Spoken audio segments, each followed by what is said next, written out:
In October of 2019, Stefano Pioli was hired to replace the god-awful Marco Giampaolo, and since then the rest is history. Milan have progressed from the laughingstock of Italian football to Scudetto champions in 3 years. And so today I thought it was only fitting to review the top 10 matches since Pioli has taken over and relive those beautiful memories of climbing from what felt like rock bottom to the very top of the tree. Starting off with number 10, obviously. Now, this could be some recency bias factoring in here, but I'm going to go with the 3-1 comeback victory over Hellas Verona towards the end of last season at number 10. Now, this victory was special not only because it came at such a crucial moment in the season, and the fact that we had to come back from 1-0 down against a very dangerous and very impressive Verona side.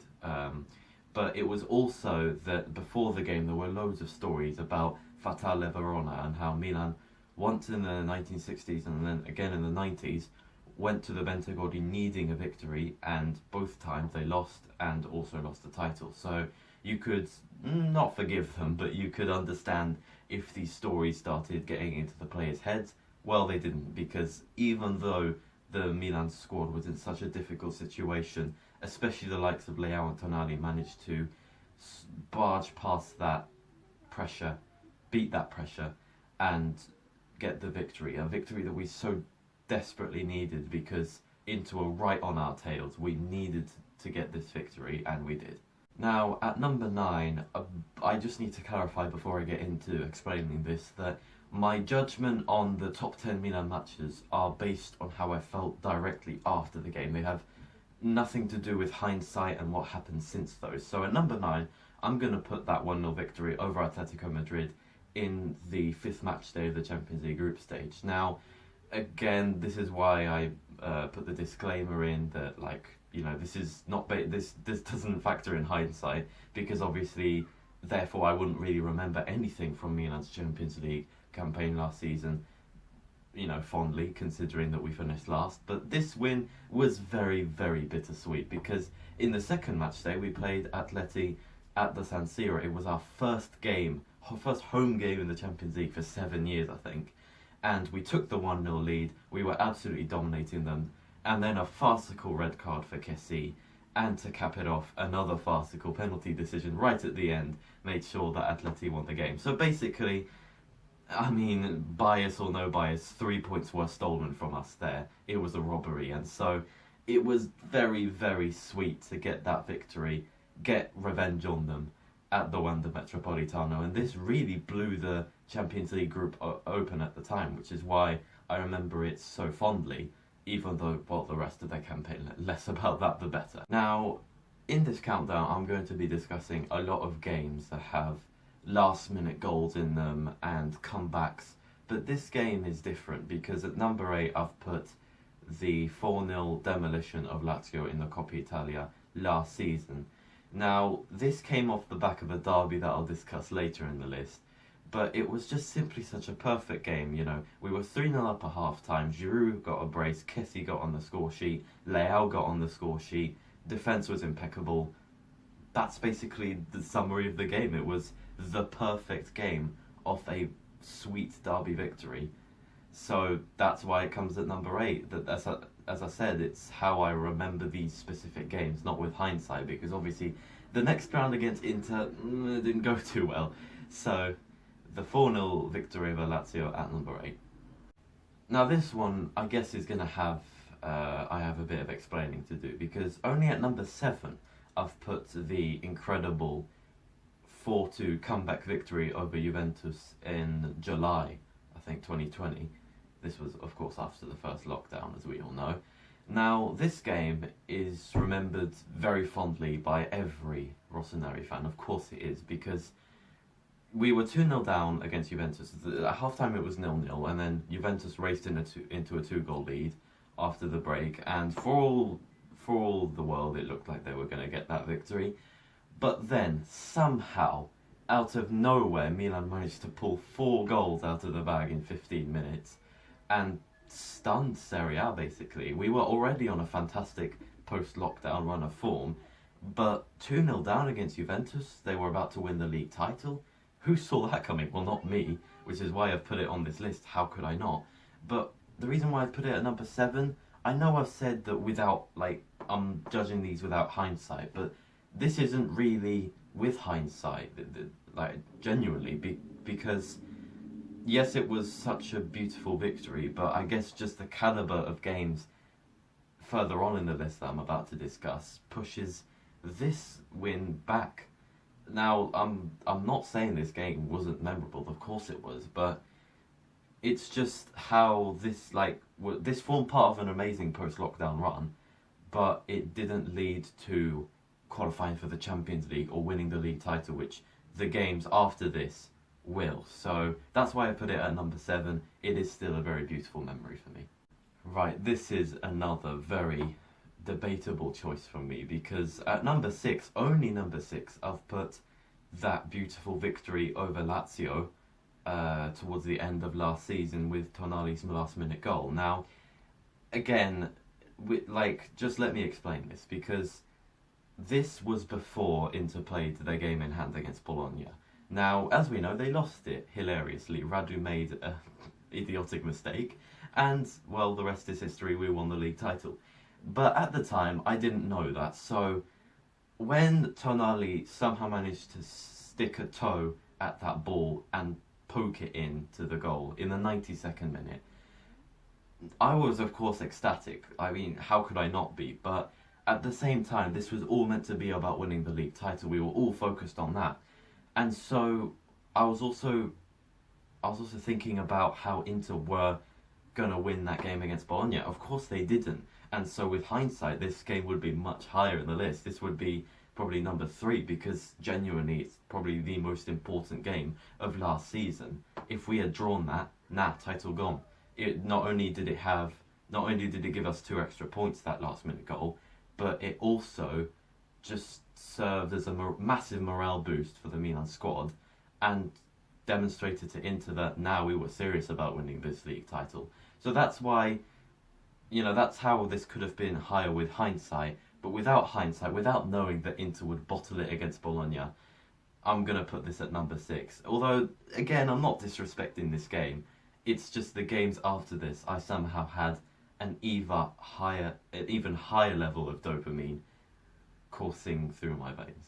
Right, at number 5, I put another game against Lazio. It seems that we've had a very good record against them since Pioli's took over. We've had some bad matches, but we've also had some good matches, and this is another one. Now, just to set the scene, this was just before Christmas 2020. Now, we had started the season on fire. We'd been at the top of the league since matchday 4, and this was around the middle of the season.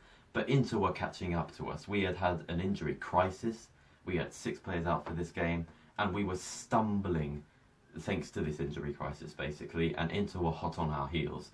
And in the 90th minute of this game, it was 2-2. We had taken a 2-0 lead, but then a ridiculous penalty, and even though they missed it, they still somehow scored from it, and then they equalised to make it 2-2. So, 90th minute, Inter were winning their game at the same time, so they were leapfrogging us, and as it stood, they were top of the league going into the new year and Christmas. And so, in the 93rd minute, for Theo to make a run from a corner and head it in, therefore putting us back up above Inter going into Christmas and the new year. Wow, what a feeling that was. Again, the only reason why this isn't higher is because the games after this were somehow even more beautiful, even more important. So there's no denying how amazing this victory was. Now, again, with hindsight, it wasn't really that important, was it? Because we didn't win the league, we crumbled in February. But still, I'm basing this on how I felt after the game. What a feeling that was. Now, we're truly getting to the business end of this list, because at number 4, I've put the 2-1 comeback victory against Inter in the derby last season. Now, this game was brilliant in many ways, because we actually went 1-0 down to them after Perisic volleyed home from a corner.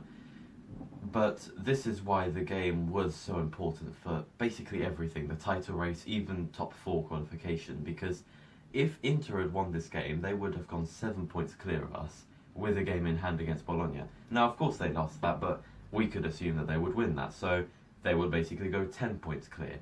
And since they had gone 1-0 up, that was them 10 points clear in the 75th minute. In the 75th minute, though, Oli Giroud popped up with 2 goals in 3 minutes to turn the game on its head. And all of a sudden, just like that, Milan were only 4 points clear, or 1 point clear with their game in hand, which they lost. So this game was undoubtedly absolutely crucial.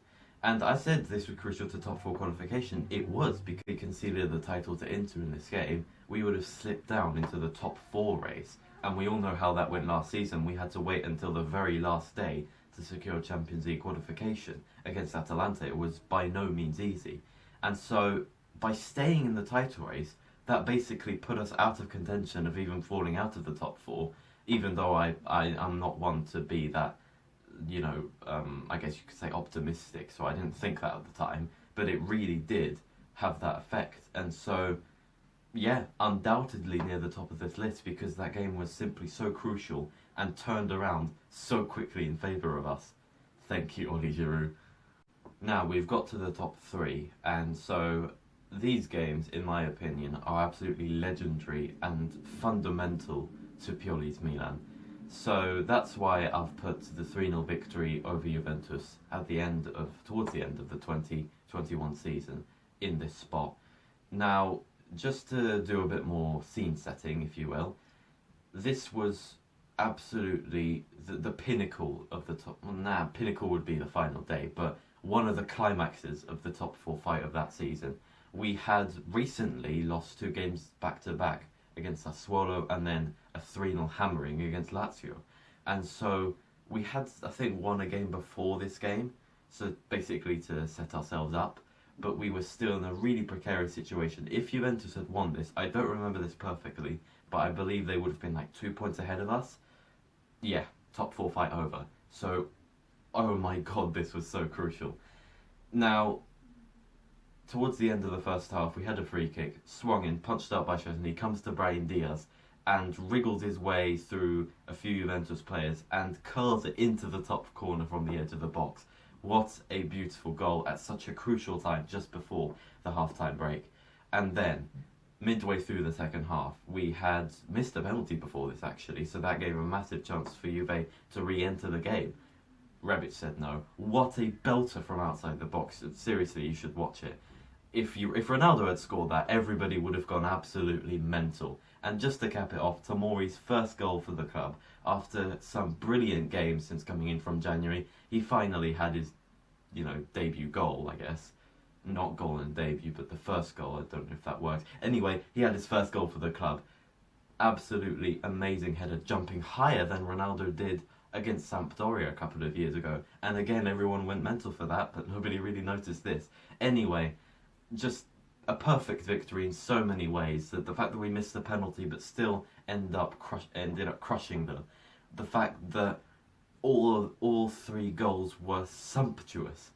And the fact that it looked like at the time Juve would have been booted out of the top 4 into the Europa League with Ronaldo on their books. Of course that didn't happen, but still, what a moment that was. Now at number 2, well, simply put, this was the game that officially secured our Champions League qualification for the first time in 7 years at the end of the 2021 season. The previous game, the 3-0 victory over Juventus, had set ourselves up for this. Now, before this game, in the penultimate game of the season, we had drew 0-0 against Cagliari, because of course we did. We had to make it as difficult as possible, and then we had to travel to Bergamo against a team who had already qualified for the Champions League in order to do it ourselves. And I remember being so goddamn nervous for this game. And it didn't help that the first 40 minutes we basically did nothing. We were very conservative, we weren't really attacking. Until the 40th minute, Theo makes a run as he always does, is brought down, penalty given, and Kessie of course puts it away. That was like his 10th goal of the season or something. And then another penalty from Kessie in the 93rd minute to get that Champions League qualification. Now, again, the fact that it was so nervy only added to the excitement at the end. Just the realisation of finally being back in the big time for the first time in 7 years. Just a beautiful moment to reminisce in So yeah, that's number 2. Well, oh well, we've made it to number 1, and I'm sure this game is very, very fresh in the memory of Rossoneri fans for all the right reasons. And this was, of course, what else was it going to be other than the 3-0 victory over Sassuolo to win us the title? I mean, do I even need to say any more than to win us the title? That's why it's number 1. End the video.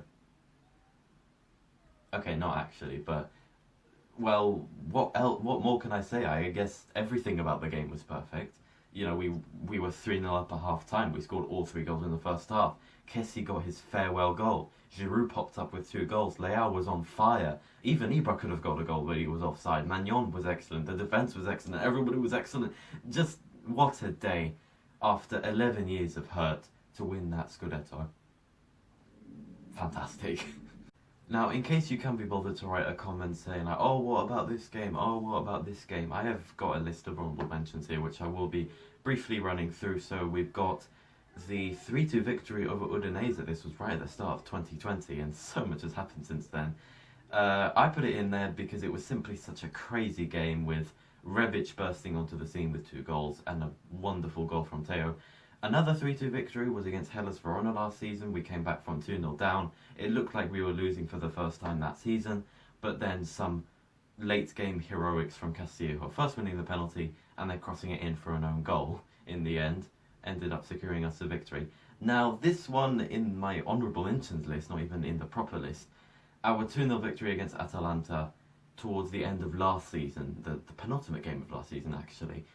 Maybe this probably should have made it onto the list actually, but I guess it was just the nerves of knowing that we still had one more game to go before we could even think about winning the league title. Maybe that's why I didn't feel as happy as some of the games I put in this list. Although, to be fair, I did put the non-Fatale Verona in number 10. So again, that is, you know, debatable, but argue your case in the comments, I guess, if you can be bothered. There's also another 2-1 victory against Inter. This was, I think, October 2020. This was the start of that season where we crumbled in February and only just qualified for the Champions League on the last day, as I've talked about already. But it's still a very nice memory of Zlatan scoring 2 goals in the opening 15 minutes. And despite them putting a goal back and having a million chances, they somehow didn't score. Still don't know how. And finally, I've got a game that is probably in this list only for one reason, and that is the 2-1 victory over Sassuolo towards the end of 2020. This was just before that 3-2 victory against Lazio, which I put at number 5. And I've mentioned it probably only because it had the fastest goal in Serie A history, Rafael Leao, after 6 seconds. And you remember the context again, before Lazio, we were in an injury crisis. Same goes for this game against Sassuolo. So the fact that we managed to respond to all that adversity with a goal within 6 seconds still blows my mind. So there we go. Any games that I haven't even put in here, you can drop down in the comments, again, if you can be bothered. Next video will certainly be Milan Monday, coming on Monday, hopefully. And so, see you then.